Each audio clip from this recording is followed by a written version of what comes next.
fagaatanarra hoggayyuu yaada kenna jira. Gammakichuu walalaa konnee qalbiin si faana jira. Shakkii bareedaan talaa maalla yakkee jabaatta gara hoggayyuu yaada kenna jira.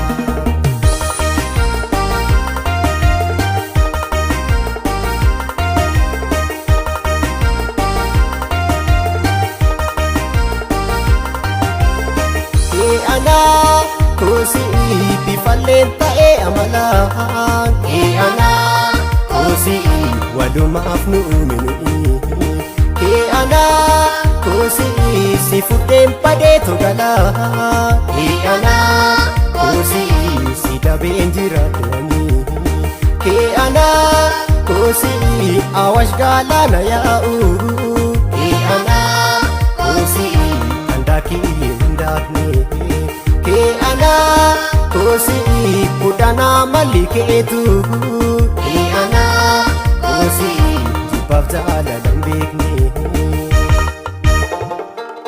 Dandamachuun dandeenye natti ulfaate kufuu jireenya kootii natti taate. Ansi obsuu dandeenye natti baate gadagalee jiru kooma fagaate. Dandamachuun dandeenye natti ulfaate kufuu jireenya kootii natti taate. Ansi obsuu dandeenye natti baate gadagalee jiru kooma fagaate. Hawwitiyaat na boonta gama keetti yaada kee ni raaraa kubaa kooti. Jibbamitee daa'eeku waan horreeko badee dhufee silaalaa yaamituuko. Hawwitiyaat na boonta gama keetti yaada keetiin gaddaa kubaa kooti. Jibbamitee daa'eeku waan horreeko badee dhufee silaalaa yaamituuko.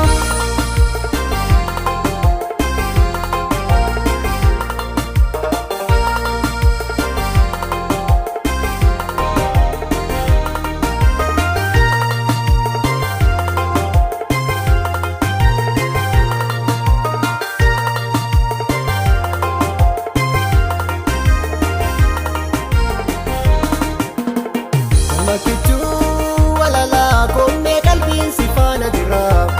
Shakkii bareedaan talaa maalla yakkee fagaatanarra hoggayyuu yaada kenna jira. Gammakichuu walalaa konnee qalbiin si faana jira. Shakkii bareedaan talaa maalla yakkee jabaatta gara hoggayyuu yaada kenna jira.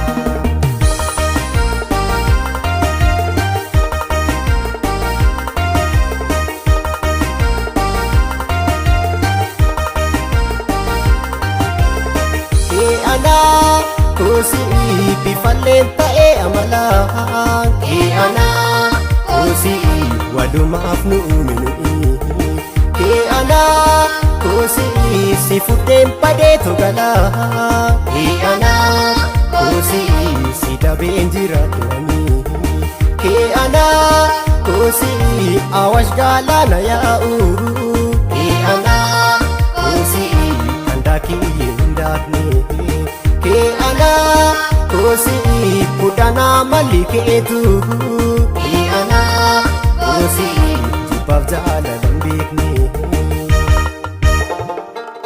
Dandamachuun dandeenye natti ulfaate kufuu jireenya kootii natti taate. Ansi obsuu dandeenye natti baate gadagalee jiru kooma fagaate. Dandamachuun dandeenye natti ulfaate kufuu jireenya kootii natti taate. Ansi obsuu dandeenye natti baate gadagalee jiru kooma fagaate. Hawwitiyaat na boonta gama keetti yaada kee ni raaraa kubaa kooti. Jibbamitee daa'eeku waan horreeko badee dhufee silaalaa yaamituuko. Hawwitiyaat na boonta gama keetti yaada keetiin gaddaa kubaa kooti. Jibbamitee daa'eeku waan horreeko badee dhufee silaalaa yaamituuko. Hawwitiyaat na boonta gama keetti yaada kee ni raaraa kubaa kooti.